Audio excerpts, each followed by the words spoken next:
Muy buenos días a todos. Vamos a dar comienzo a la clase de geomecánica el día ya jueves 17 de diciembre. Ya estamos llegando al final de este curso y yo creo que con esta clase probablemente ya tengamos cubierto casi el 100% de la materia que teníamos contemplada para este semestre. La clase de hoy va a estar dedicada a ensayos de penetración, entendiendo que esto también es parte de estudios de mecánica de suelo y de la temática de exploración geotécnica que estamos revisando a partir de la clase anterior. En la clase anterior les mostré que ahora me acabo de acordar que una parte pendiente de la clase de exploración geotécnica. Eh, Así que antes de pasar con la presentación que tenía contemplada, voy a explicar lo que me quedó por presentar la clase anterior. Una de las características de la exploración geotécnica es que en un proyecto uno tiene que definir la cantidad de puntos de prospección y también la profundidad de esos puntos de prospección. Dependiendo de la profundidad, son muchas veces las técnicas que se utilizan para prospectar. Cuando son prospecciones que son superficiales, basta con calicatas, que son estas excavaciones que se hacen mediante métodos mecánicos para poder dejar expuesto el material, poder sacar muestras y describir lo que está en el subsuelo. Si son ya prospecciones más profundas, ahí se requiere sondaje, máquinas de sondaje. Y eso es lo que quiero explicar a continuación de esto que voy a terminar acá. Entonces, la norma chilena 1508, que es la que explica cómo llevar a cabo los requerimientos mínimos para establecer un apropiado estudio de mecánica de suelo. En el anexo A habla sobre la exploración y en particular se refiere a la distribución de puntos de exploración y además de la cantidad, la profundidad, ¿cierto? Entonces habla de distribución de puntos de exploración adecuada según características, la cantidad de tipo de muestra a extraer, y se dice al menos una muestra por cada estrato relevante hasta una cierta profundidad que se denomina ZP. Y también habla de la profundidad mínima para la clasificación sísmica, esto según la norma que corresponde, que en este caso es la NSH 433. En este mismo anexo aparece un par de tablas donde se indica la cantidad de puntos de exploración como función primero de la profundidad requerida en la prospección. Entonces, el primer dato aquí es tratar de estimar la profundidad de prospección. Esta tabla, por ejemplo, habla de número mínimo de puntos de exploración para profundidades de hasta 4 metros. ¿Ya? Y la tabla siguiente también, pero para puntos de exploración para profundidad entre 4 y 8 metros. ¿Ya? Entonces, entendiendo que igual de todas maneras son eh, estructuras medianamente pequeñas. ¿Ya? Entonces, si ustedes tienen un proyecto que va a estar emplazado en cierta área, imaginémonos que,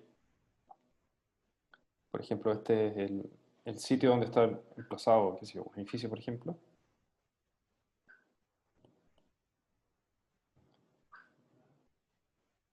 Sitio de emplazamiento. Lo que hay que determinar primero es el área que se quiere explorar, entendiendo que va a ser de alguna manera como el área de influencia de la estructura. Entonces, si ponemos, por ejemplo, en planta el edificio, algo así, ¿cierto? Entonces, la superficie a explorar va a depender del del área del edificio propiamente tal y las zonas que va a influenciar. Entonces, típicamente, por ejemplo, si esto tuviera un área A, por ejemplo, si fuera un área A, uno comienza a tratar de establecer en esa área donde estarían las prospecciones más importantes. Entonces, no sé, pues si uno piensa, por ejemplo, en un edificio que va a tener fundaciones aisladas, ¿cierto? A lo mejor podría pensar en tener prospecciones en la esquina, ¿cierto? En la parte central a lo mejor. ¿ya? Aquí también. O eventualmente que sean representativas de un área un poquito mayor que el área del edificio. Entonces, si la superficie a explorar, que aquí la vamos a denominar, la vamos a considerar un poco más grande que el área del edificio, que puede ser eso, por ejemplo. Eso lo vamos a denominar a su vez, ¿ya? Porque de todas maneras, muchas veces no basta con prospectar la zona donde va a estar el edificio, la planta del edificio, sino que a veces hay que hacer estructuras de contención, por ejemplo, entonces se requiere tener una prospección en un área un poco mayor. Entonces, cuando se define esa área a explorar, uno puede en esta tablita, dependiendo del valor de esa área, establecer qué cantidad de puntos de exploración se necesita. Entonces, si esa área de exploración es menor a 500 metros cuadrados, basta con 2 puntos. Entonces, eso podría ser quizá una planta de una casa grande, para que se hagan una idea. Ahora, si el área de exploración aumenta, y aquí aparecen tramos desde 500 a 1000, 1000 a 2000, 2000 a 4000, empieza a aumentar sistemáticamente la cantidad de puntos de exploración. Hasta que en el caso de tener más de 30.000 metros cuadrados, ahí se debe prospectar al menos 12, con 12 puntos de exploración, pero también eso va a estar sujeto a las indicaciones del profesional competente, que en este caso es el ingeniero geotécnico. Fíjense en estos números consideran de todas maneras que la estructura que se va a construir y por la cual se quiere prospectar en profundidad tiene fundaciones que van a tener una influencia máxima de 4 metros de profundidad. Entonces, de todas maneras, para que eso ocurra, debe ser una estructura medianamente baja. Uno, dos pisos, quizás tres incluso. Y las condiciones del suelo deben ser apropiadas como para instalar o para poder fabricar o construir fundaciones superficiales, ¿ya? Entonces, se considera estructuras de ese tipo. Ahora, si hubiesen estructuras que son más grandes, en a lo mejor tipos de suelo que ya requieren una fundación un poco más grande y más ancha quizá, en ese caso la zona de influencia es mayor en profundidad. Y les voy a explicar después cómo se puede estimar esa zona de influencia. Entonces, si las profundidades de exploración ya no son tan superficiales, sino que son un poco más profundas, entre 4 y 8 metros, la tablita cambia un poco. ¿Ya? Entonces, por ejemplo, aquí se menciona que la superficie a explorar en metros cuadrados, si son hasta 1000 metros, se requieren solamente 2. Si son entre 1000 y 4000, 3, y así sucesivamente, hasta más de 10.000 metros cuadrados. ¿Ya?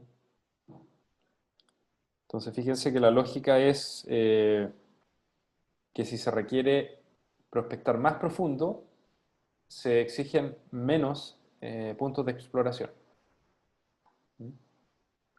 Por ejemplo, acá, si consideramos profundidad de exploración de hasta 4 metros, si son hasta 1000 metros, por ejemplo, de 500 a 1000 se exigen 3.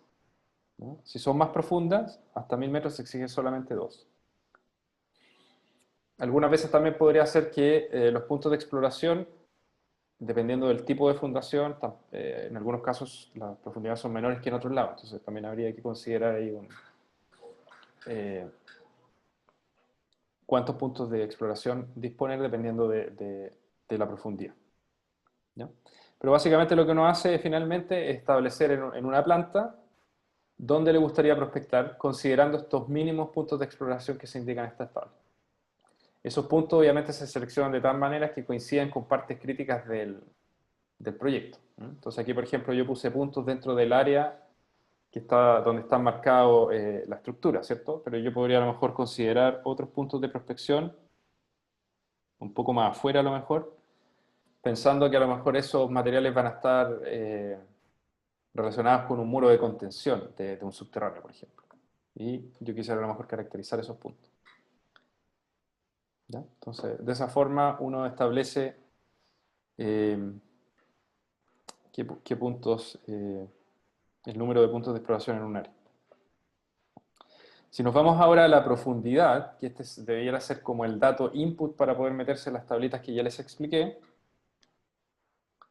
la idea es establecer la profundidad mínima que debe alcanzar la prospección, entendiendo que en esa profundidad es donde se produce la interacción entre el suelo y la estructura. ¿Ya? Este tema de interacción suelo-estructura es bastante visitado por la disciplina de la ingeniería estructural y geotécnica, digamos, y tiene que ver con todos aquellos fenómenos que ocurren donde las estructuras se juntan con el suelo. Principalmente se habla de interacción suelo-estructura en fundaciones superficiales, ¿cierto? Donde se apoya todo el peso de una estructura sobre el suelo, y la interacción ahí está dada por esta carga de la estructura, si el suelo es capaz de resistir esas cargas, si se deforma, cuánto se deforma. También la interacción suelo-estructura está dada, por ejemplo, en fundaciones profundas, ¿ya? A lo mejor pilas, pilotes que están embebidas en el suelo. Estas pilas o pilotes pueden estar cargados en forma axial, entonces ahí hay una interacción con el suelo circundante. También pueden ser sometidas a esfuerzos laterales, entonces ahí la deformación lateral de esta estructura también es pertinente, e interesa saber cuál es la reacción del suelo ante el movimiento de la estructura. También se habla de interacción suelo-estructura en algunos casos de estructuras de contención también, ¿ya? Donde principalmente el fenómeno está relacionado con estructuras flexibles, más que rígidas. Y en todo fenómeno en cual exista alguna relación entre la tensión de formación del suelo y de la estructura, ¿ya? Entonces, la idea de la prospección es tratar de establecer esa profundidad donde ocurre la interacción entre las cargas, las cargas solicitantes de la estructura y la fundación en este caso, que recibe el suelo, que está la mayoría de las veces en la parte inferior o lateralmente, dependiendo del tipo de fundación. Entonces, para fundaciones superficiales, las fundaciones superficiales son las que se apoyan sobre el nivel de terreno o enterradas a cierta profundidad. Esa profundidad se denomina DF, ¿ya? Entonces, para esos casos, donde el nivel de terreno es este que está acá, se denomina NT, la profundidad de prospección ZP tiene que ser mayor o igual a la profundidad del enterramiento DF más un Z, una profundidad Z. Esa profundidad Z generalmente se define como función del ancho de la fundación. En este caso, la fundación que aparece ahí en colores, que yo voy a churar en rojo, tiene un ancho B. Generalmente se refiere al ancho menor de la fundación si esta fuera cuadrada, por ejemplo. Si es circular, se refiere al diámetro. Entonces siempre se establece que el Z chiquitito mínimo es 2 metros, ¿no? Entonces sería al menos, el ZP sería DF más 2 metros. Ahora, si la profundidad de enterramiento fuera al menos 50 centímetros, entonces eso quiere decir que el ZP máximo, el ZP mayúscula, digamos, mínimo, sería 2,5 metros. Entonces, siempre se debe mirar a la profundidad de enterramiento más 1,5 veces el ancho menor de la fundación para poder prospectar. Entonces, si la fundación fuera como de este tipo,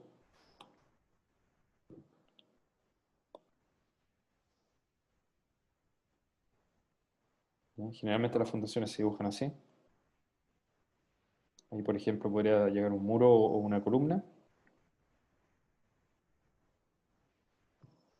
Esta es la profundidad de enterramiento. Y se supone que la zona de influencia de la interacción entre esa fundación y el suelo, que está en la parte inferior, sería un bulbo de esta forma.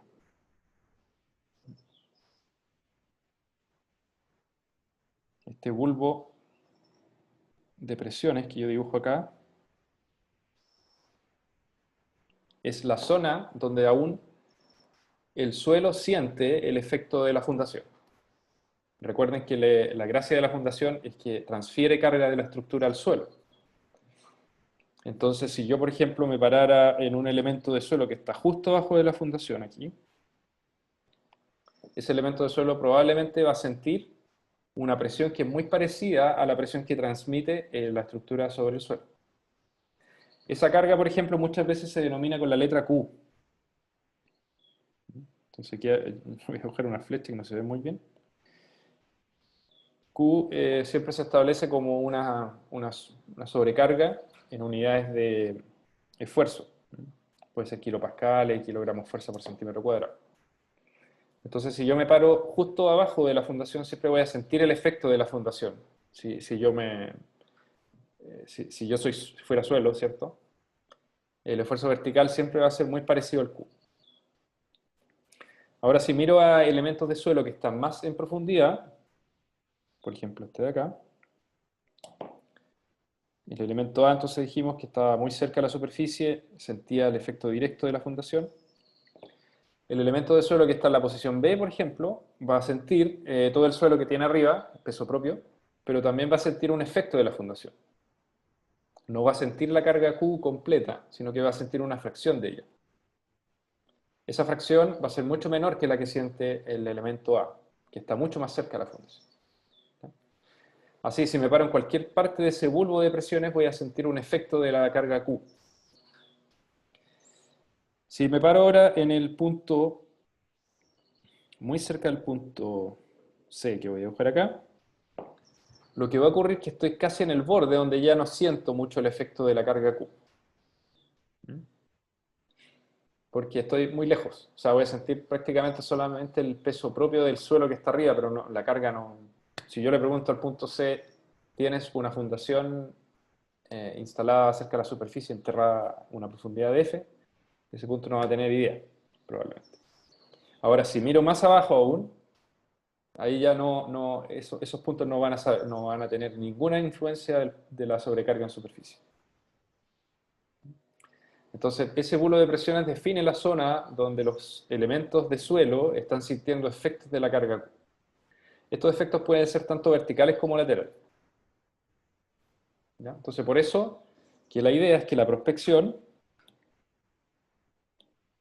y esto lo voy a dibujar acá, ese es el nivel de terreno. Entonces, la idea de la prospección geotécnica es que antes que yo construya cualquier cosa, debo saber cuáles son los parámetros representativos del suelo en esa zona, en ese bulbo de presión, para poder identificar los parámetros de resistencia al corte, los parámetros de deformación, eventualmente los parámetros de conductividad hidráulica, ¿cierto? La caracterización geotécnica completa, todo lo que vimos en esta presentación en la clase anterior. ¿Ya? Entonces, si yo fuera a prospectar, imaginemos que no está la fundación, sino que es una condición antes, tengo que hacer, por ejemplo, una calicata o un sondaje que llegue hasta esa profundidad. Entonces, todo se remueve, digamos, o se prospecta de alguna forma. Eso es una flecha, por si acaso.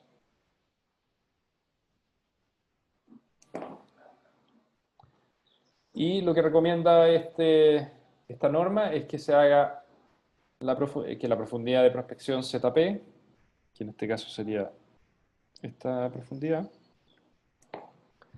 fuera al menos el enterramiento más 1,5 veces el ancho. Entonces, lo que nos está diciendo de alguna manera es que esta zona de influencia es aproximadamente 1,5 veces el ancho de la fundación, donde el ancho es esta dimensión de acá.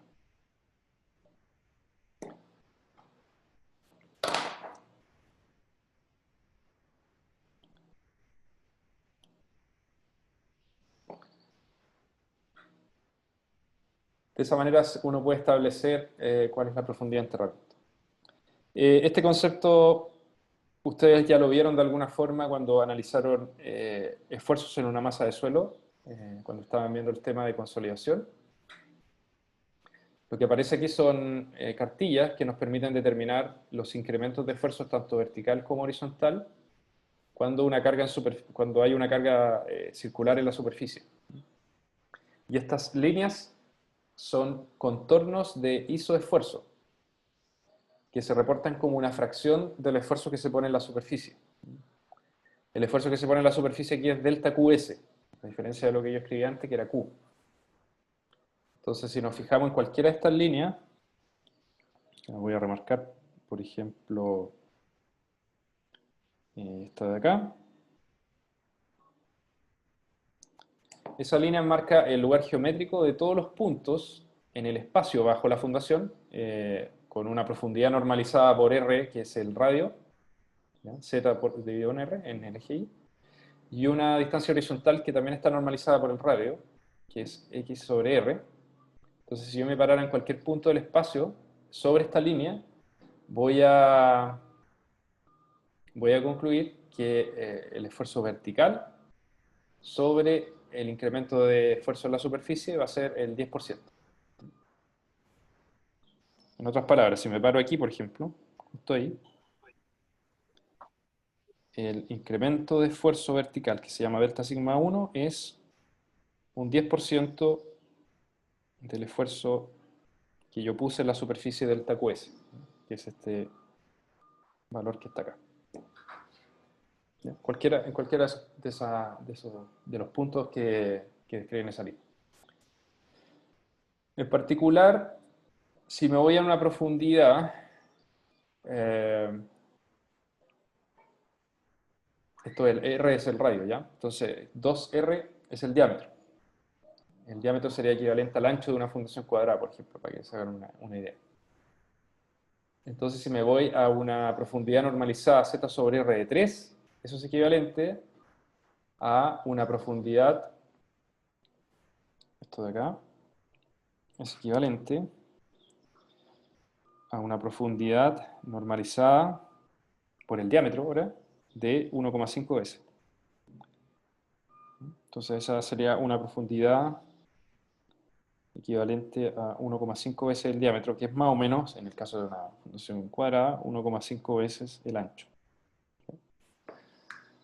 Entonces lo que está diciendo la norma es que ya a esa profundidad, esto es teoría elástica. Según la teoría elástica, por ejemplo, la influencia de la carga vertical a esa profundidad es aproximadamente el 15%.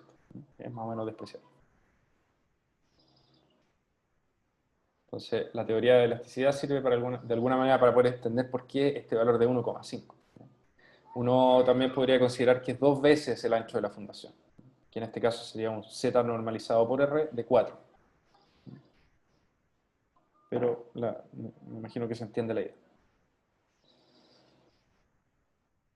La exploración del subsuelo cuando se está pensando en fundaciones profundas, ¿ya? Las fundaciones profundas generalmente se utilizan en aquellos casos en que el suelo más superficial no es tan competente como el suelo profundo. En esas condiciones, si yo apoyara una estructura sobre fundaciones superficiales, podrían haber problemas de deformación y de eventualmente capacidad de soporte, que es la resistencia del material. Entonces, para evitar eso, se diseñan y se construyen estas fundaciones profundas, ¿ya? Que también son conocidas como pilas o pilotes. Y la gracia de estos elementos, que son generalmente de diámetro, de secciones circulares, ¿cierto? De acuerdo al método constructivo, tienen una profundidad de F, como aparece aquí, que es muy grande en comparación al diámetro D. Son una especie de... son pilas. No sé si han visto a lo mejor por ahí en un tipo de construcción. Entonces las pilas generalmente pasan los estratos que no son tan competentes y se apoyan en estratos geotécnicamente más competentes. Si los estratos más competentes están muy abajo, a veces trabajan por fuste, que es decir, solamente para poder resistir las cargas verticales de un edificio o una estructura, confían solamente en el roce lateral que pueda tener el elemento estructural, la pila en este caso, con el suelo circundante. ¿Ya? Entonces los mecanismos de resistencia son eso, fuste lateral y resistencia en la punta. Entonces en ese caso, como son estructuras mucho más esbeltas y más largas, se recomienda que la profundidad de prospección ZP sea mayor a df, en cuyo caso eso es el largo completo del elemento, que pueden ser varios metros, que sé yo, pueden ser 5, 8, incluso más, 15 metros, no sé, dependiendo de donde esté el suelo competente, más una profundidad que depende muchas veces de las características del tipo de estructura. Entonces se dice que el DE mínimo es 5 metros para pilas o pilotes, 7 metros para cepas o estribos de puente, ¿ya? que son las cepas y los estribos, digamos, son estructuras donde se apoyan los puentes. Los estribos son los apoyos laterales, ¿cierto? Y las cepas son los apoyos que van en la parte media, no digamos que media, pero le puede hacer una sección transversal. Por ejemplo, ustedes querrían a lo mejor con un puente pasar un río, ¿no? La cuenca del río sería así. Y el puente se tiene que apoyar en sus extremos, ¿cierto? Para poder muchas veces apoyar un tablero. Entonces supongamos que este es el tablero. Los apoyos extremos son estribos. ¿Ya? Hay un estribo norte, sur, este, oeste, dependiendo de la orientación del, del puente. Y a veces también, dependiendo del largo del tramo, hay apoyos centrales, o varios apoyos centrales. Entonces puede haber un apoyo aquí, ¿ya? Pueden haber pilas, y aquí pueden haber pilotes.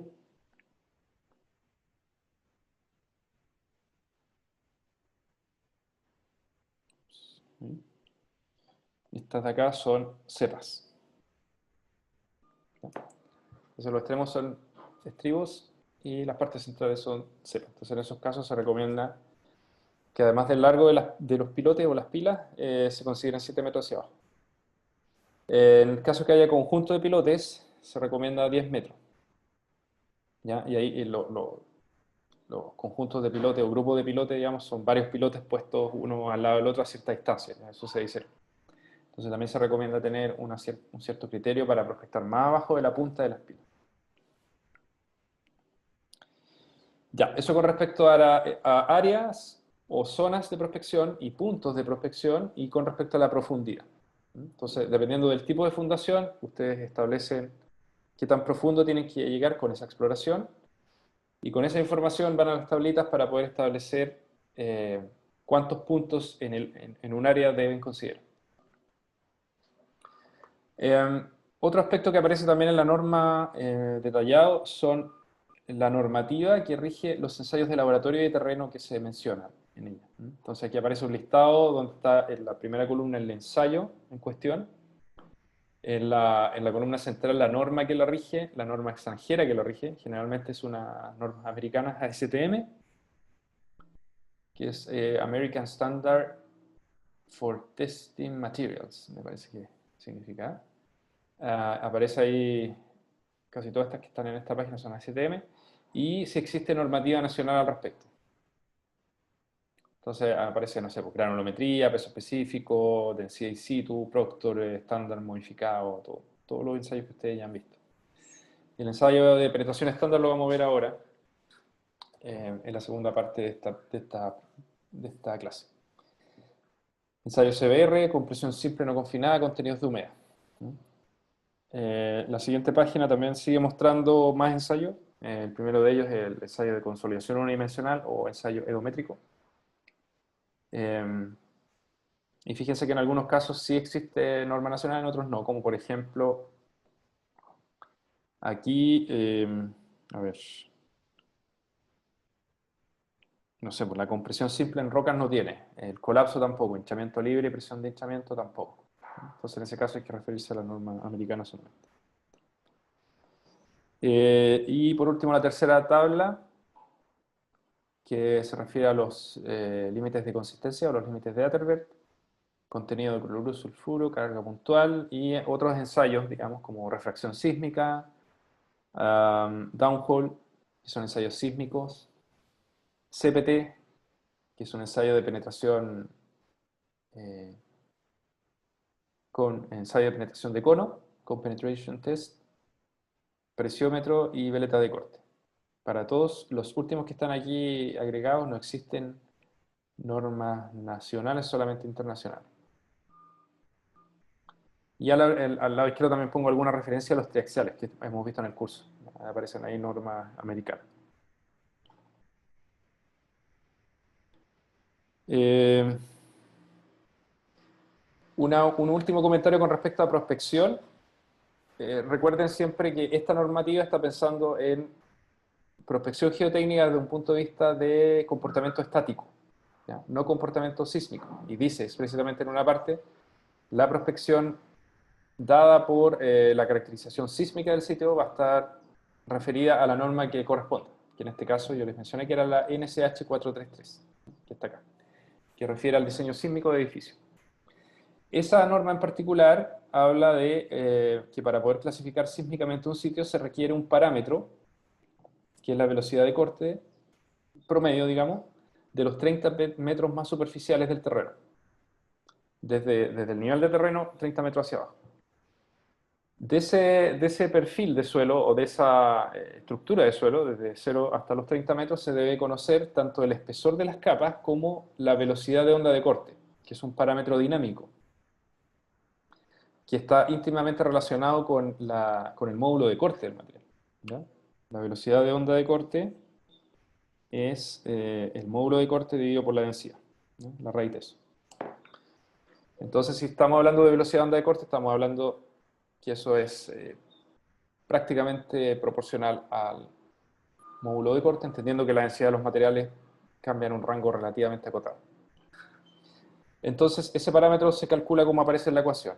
Es la sumatoria de los espesores de las capas que componen esos 30 primeros metros, es decir, esa sumatoria debería ser 30 metros, dividido por los tiempos que demoraría una onda de corte en viajar desde la base de esa columna de suelo hasta la superficie. Eso en términos numéricos es la razón entre los espesores partido por las velocidades de cada una de las capas. ¿Ya? Entonces, ¿por qué les comento esto? Porque si se exige ese parámetro, es porque se debe hacer una prospección desde 0 a 30 metros para clasificar sísmicamente un sitio al menos. Se requiere tener un sondaje y se requiere poder conocer la estratigrafía de los 30 metros. Indistintamente si la estructura es alta, es pequeña, sí depende un poco del área, ¿ya? Porque hay algunas salvedades en la norma dependiendo de la envergadura de la estructura. Si son estructuras pequeñas, a veces no es necesario calcularlo de esta forma, sino que más bien justificar y asumir un caso conservador. Pero en la mayoría de los proyectos importantes, digamos, o estructuras grandes, edificios, se requiere conocer los 30 primeros metros, se requiere prospectar, indistintamente de si estáticamente eso es mucho o no. Son dos tipos de clasificación distintos. ¿Ya? No sé si tienen dudas hasta acá. Lo que vamos a ver ahora son ensayos de penetración que son considerados como métodos invasivos de prospección, los más típicos que existen en ingeniería geotécnica, y también se aplican a otras disciplinas, digamos. Principalmente porque se utilizan los mismos sondajes, ¿ya? Los sondajes se pueden utilizar en mecánica de rocas, por ejemplo, se pueden utilizar en estudios hidrogeológicos. ¿Ya? Entonces, cuando uno habla de sondajes, generalmente hay varias disciplinas que entienden a qué se refiere, o que lo usan en forma habitual, ¿ya? Entonces, para poder entender un poco sobre este tipo de prospecciones, existe una norma, la ASTM D6286, y una de las tablas que aparece en esa norma muestra muchos tipos de perforación, ¿ya? Entonces aquí aparece como Drilling Methods, que está en la columna, en la primera columna. Entonces ahí ustedes pueden encontrar nombres como Auger, nombres como hay uno sónico, por ejemplo, un sondaje de tipo sónico, que se están utilizando mucho ahora. Jetting, hay rotativos, ¿cierto? Hay un montón de tipos de prospección. Muchas veces para poder hacer estas perforaciones se necesitan fluidos para ir enfriando los sistemas o las brocas que van perforando. Entonces, ¿qué tipo de fluido utilice? Aparece aquí en la segunda columna. También muchas veces estos sistemas de perforación pueden ser autosustentantes o no. ¿Qué quiere decir eso? Que a medida que se va perforando, muchos suelos tienden a colapsar hacia hacia la perforación. Se desmoronan. Entonces, para evitar eso es que se pone un casing, ¿ya? Un casing es una, ¿cómo llamarlo?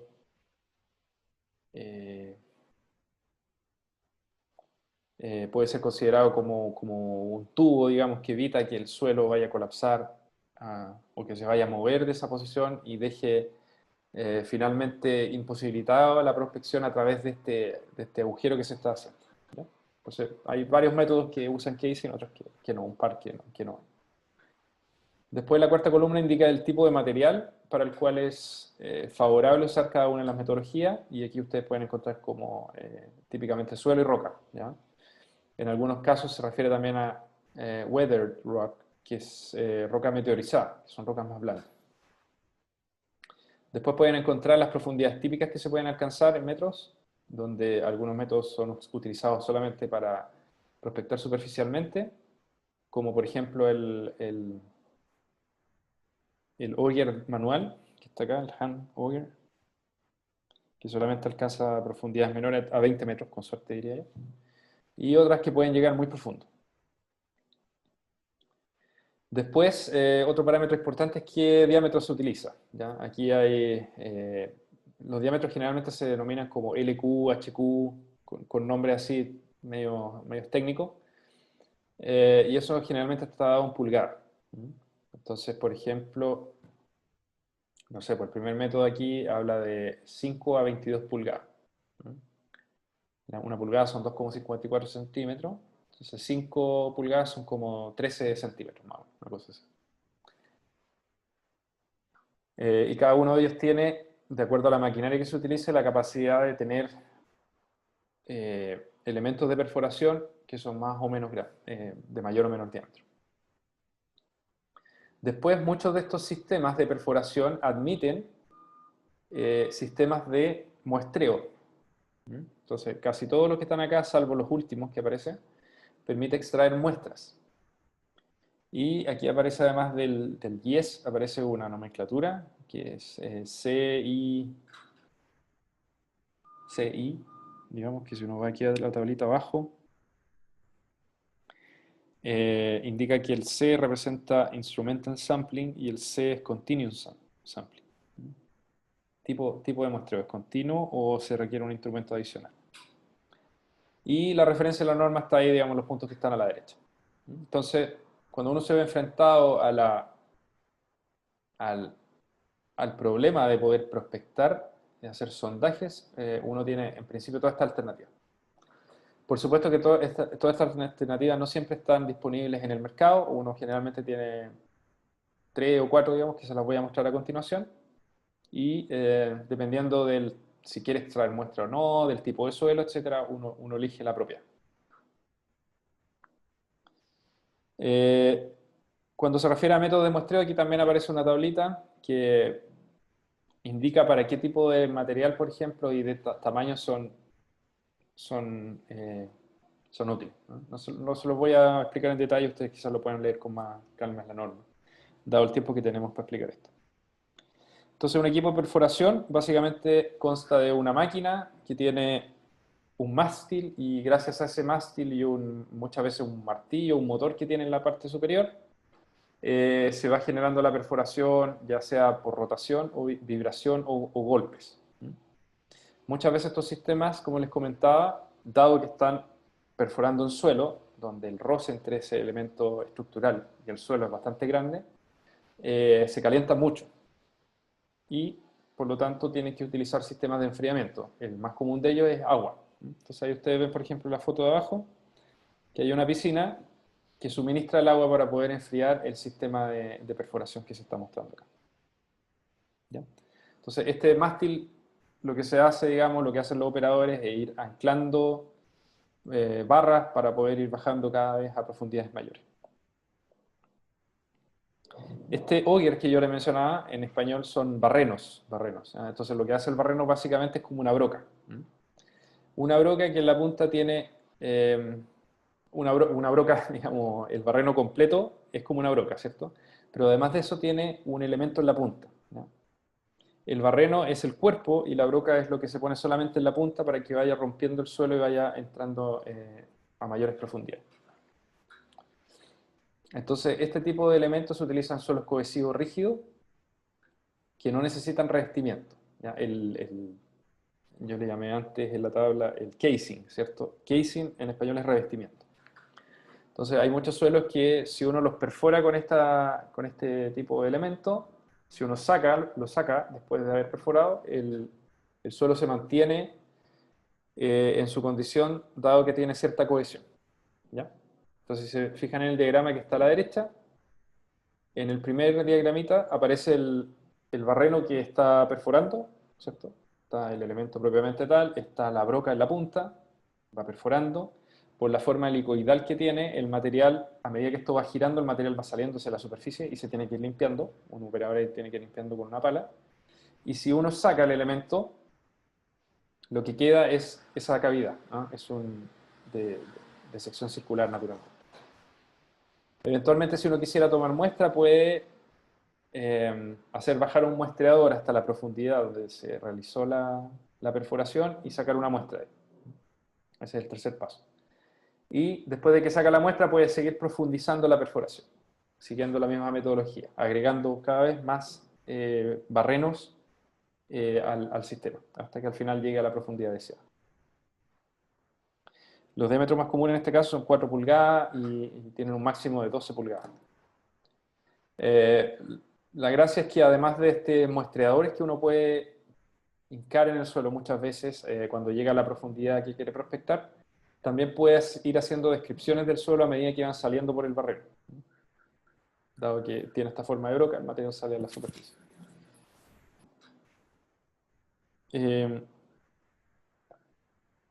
Bueno, hay otros barrenos que son, a diferencia del anterior, que era un barreno sólido, fíjense. O sea, si uno mira así en la lámina del medio, la sección, en la parte central es muy chiquitita, ¿cierto? Eso se considera como sólido. Entonces, para poder prospectar y poner un sampleador, lo que uno hace es sacar el elemento completo y después meter el muestreador. Existe una variante de ese sistema que también es un barreno helicoidal, pero que tiene una zona central que deja mucho espacio, como la que está acá. Entonces, lo que ocurre es que cuando se va perforando, ¿ya? En materiales que tienden a colapsar la excavación, digamos, o la perforación, no es necesario sacar el barreno para poder insertar en la parte central un muestreador. Entonces, en este caso, el barreno mismo actúa como elemento de perforación, pero también actúa como elemento de revestimiento que permite dejarlo en el lugar donde se está perforando para poder utilizar otro sistema en la parte central, donde está este espacio. Entonces el barreno helicoidal sirve para suelos finos, granulares gruesos, sobre el nivel freático donde las paredes pueden ser inestables. También se utilizan brocas en la punta para poder ir perforando. Y se pueden tomar muestras. ¿No? Existen varios diámetros externos e internos. Después existe otro elemento de perforación que son de avance más rápido, que son estos triconos, ¿ya? Que si ustedes se fijan en la parte es una especie de rueditas que tienen diamantes en la punta que son súper duros. Entonces la gracia de este sistema es que esos elementos que están en la punta van moliendo todo el material. Lo van moliendo y a través de un sistema de inyección de aire comprimido el material va saliendo a la superficie. ¿Ya? El problema de esto es que esto lo muele todo. Entonces muchas veces, si bien uno gana en velocidad de avance de prospección, para prospectar, pierde en la capacidad de poder describir el material que va saliendo. Ya, esos son algunos de los métodos de perforación que existen. Existen muchos más, como les mostraba al principio de esta presentación en la tabla. No creo que valga la pena mucho ir en detalle, sino que más bien ustedes están acostumbrados a escuchar este tipo de nomenclatura, porque seguramente les va a tocar ver en alguna instancia profesional este tipo de obra. Lo que tengo preparado a continuación es la presentación de un par de los ensayos más comunes, ensayos de penetración más comunes que existen en ingeniería geotécnica. El primero de ellos es el ensayo de penetración estándar, conocido como SPT. Este ensayo SPT está descrito con mucho detalle en una norma americana y en una norma chilena. La americana es la STM D1586 y la chilena es la NSH 3364. El resultado de este ensayo es un perfil, ¿cierto?, que en profundidad, en el suelo o en el estrato o en el sitio donde yo esté prospectando, me va a entregar una medida que es golpes por pie. Y les voy a explicar de qué se trata eso. Entonces, es un perfil en profundidad de una medida que es golpes por pie. Este ensayo se realiza al interior de un sondaje. Y si quieren ver videos, no creo que alcance a mostrar acá los videos, pero son bastante ilustrativos. Si ustedes tienen tiempo, pínchenlo y van a ver cómo es el proceso del ensayo. A ver, entonces, lo que está acá es de hecho, el extracto de uno de los videos. La lámina superior, por ejemplo, muestra una máquina de perforación que tiene instalado un barreno, y la gracia de ese barreno es que va perforando hasta alcanzar una profundidad deseada, ¿no? Este ensayo se va haciendo a intervalos discretos en profundidad, que puede ser no menos de, parece que la norma exige no menos de 1,5 metros de intervalo entre una medición y la siguiente, en profundidad, ¿ya? Entonces, si ustedes tienen que hacer un sondaje de 30 metros, entonces parten desde la superficie, prospectan, hacen una perforación hasta hasta el metro y medio. Dependiendo del tipo de barreno que utilicen, o lo sacan o lo dejan en sitio, hacen el ensayo. Después que terminan el ensayo, siguen perforando hasta los siguientes 1,5 metros, es decir, hasta los 3 metros de profundidad. Hacen el ensayo a 3 metros de nuevo, y así sucesivamente repiten este proceso hasta llegar a la profundidad deseada. De manera tal que el resultado el resultado que se presenta es para cada profundidad un valor, y ese valor está establecido en golpes por pie, ¿ya? Entonces lo que se muestra en esta figura es un ejemplo de una máquina que está perforando, ¿cierto? Y a cierta profundidad se mete, digamos, el sistema que va a permitir hacer este ensayo que les voy a comentar a continuación. Ya, entonces imagínense que ustedes perforaron hasta la profundidad deseada.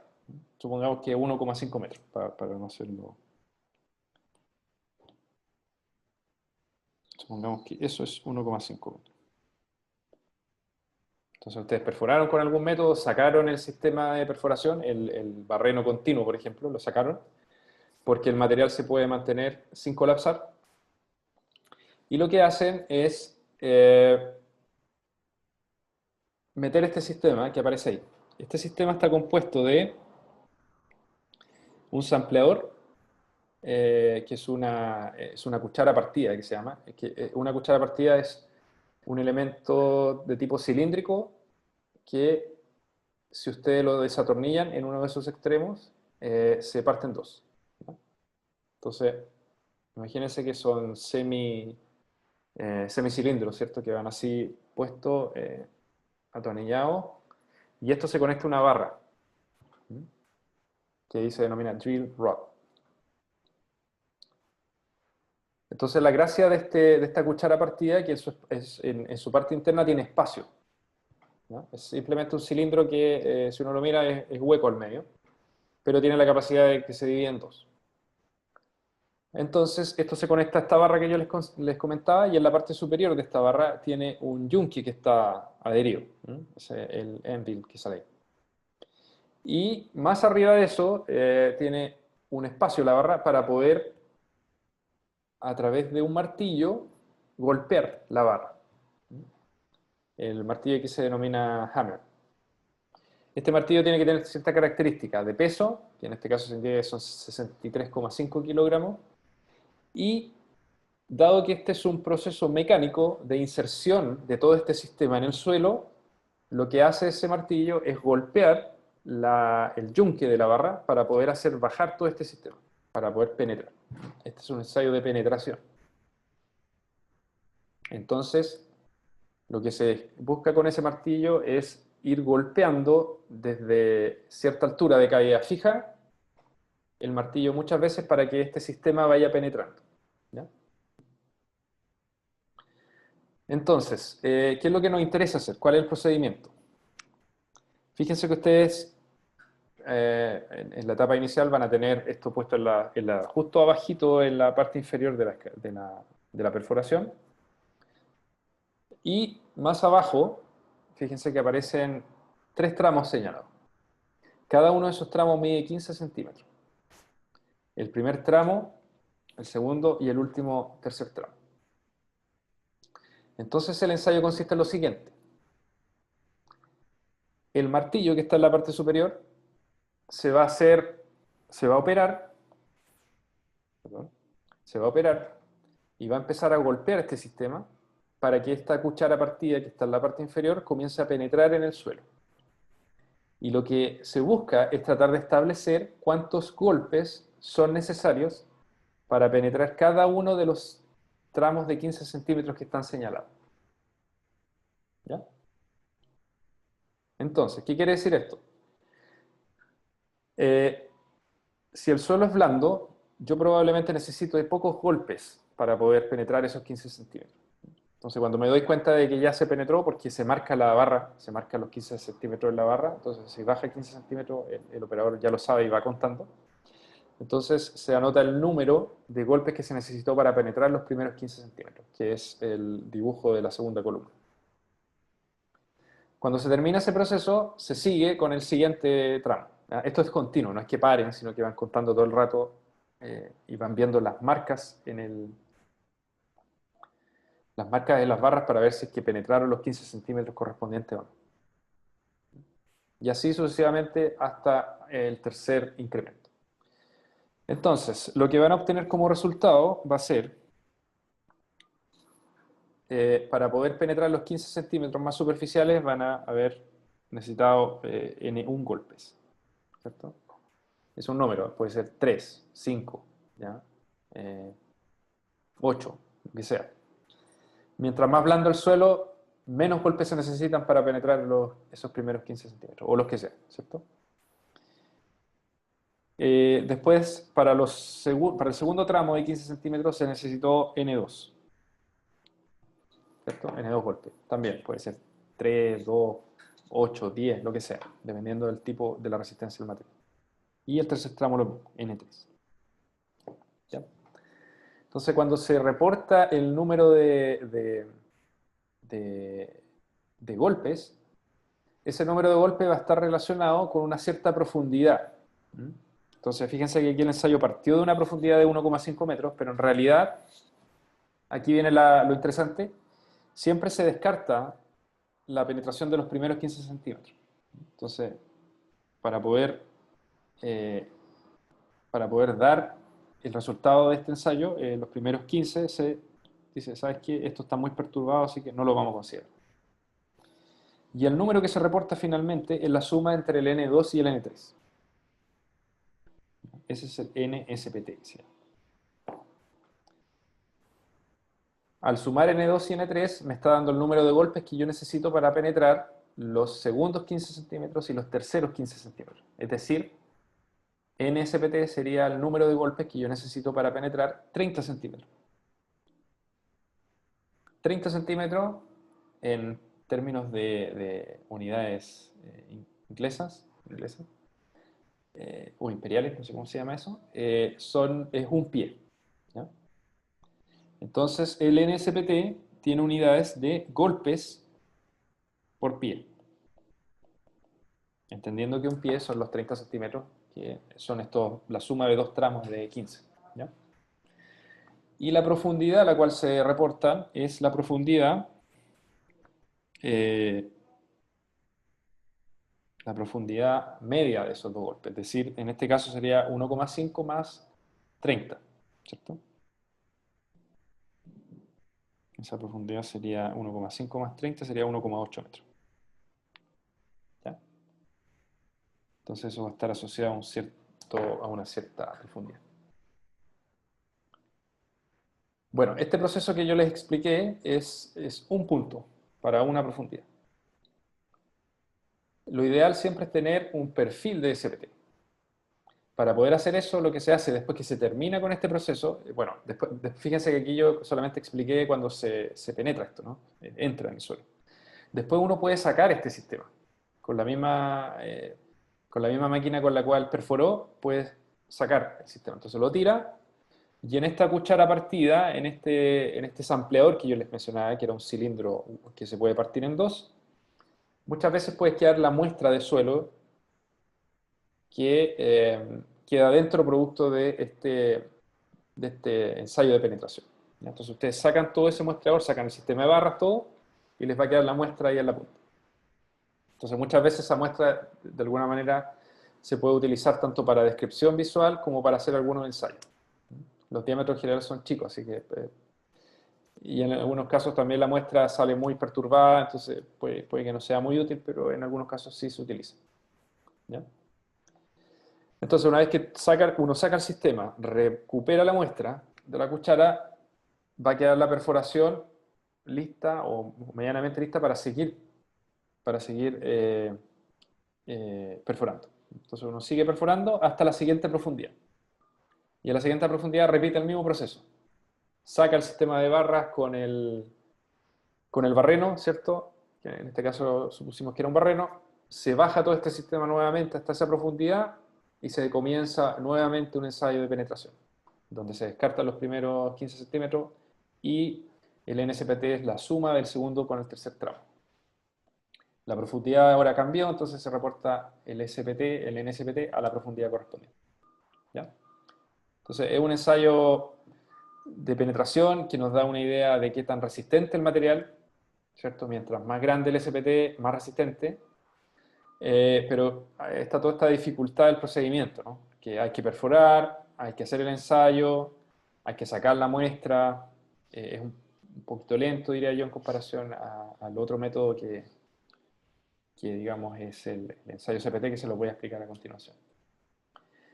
Ahora, este ensayo, naturalmente, por la metodología que se utiliza, que es un ensayo de penetración, donde hay una cuchara que está metiéndose en el suelo, puede ser no apta para algunos tipos de material. Imagínense ustedes que tienen gravas no sé, de este tamaño, por ejemplo. Entonces, si yo me llegara a encontrar con gravas de ese tamaño, haciendo estos ensayos de perforación, podría yo estar incurriendo en un error en la interpretación, porque podría perfectamente estar haciendo el ensayo justo arriba de uno de estas gravas, digamos, de estos o bolones, digamos. Entonces, no es muy recomendable cuando uno tiene esos tipos de suelos granulares muy gruesos. Tampoco es recomendable cuando hay materiales arcillosos saturados, porque muchas veces la resistencia va a estar dada por una condición muy particular, una condición no drenada, ¿ya? Entonces tampoco se recomienda para materiales muy finos. Y así hay varias condiciones, digamos, en las cuales no se puede utilizar, pero sí, esto ha sido durante muchos años en ingeniería geotécnica un ensayo estándar muy, muy utilizado. Por lo tanto, se conocen muy bien correlaciones entre estos valores de SPT con valores de parámetros de ingeniería geotécnica, ¿ya? Parámetros de resistencia al corte, de rigidez, densidad, incluso por ahí alguna gente propone, velocidades de onda de corte. Entonces, siempre, a pesar de que puede haber otros métodos mejores, de todas maneras esto es algo así como un benchmark de la ingeniería geotécnica. Bueno, el procedimiento de perforación, como les comentaba, el sondaje debe avanzar por incrementos para permitir un muestreo intermitente, ¿cierto? Estos intervalos generalmente son de 1 metro, y la idea es tratar de sacar muestras, ojalá, cada vez que uno se encuentre con un estrato distinto. La idea es que, dado que la zona de influencia completa donde uno realiza el ensayo son estos 3 tramos de 15 centímetros, que si uno lo suma son 45 centímetros en total, entonces no se deben realizar ensayos SPT a un distanciamiento menor a 0,5 metros del término del ensayo anterior. O sea, si terminó el ensayo anterior, de ahí al menos unos 50 centímetros más abajo se debe hacer el siguiente. Esto es la recomendación de la norma chilena. Esta cuchara partida que yo les mencionaba, o el muestreador, cuchara normalizada, es la que aparece acá. Esta es una sección transversal donde se muestra que la parte interna es efectivamente hueca.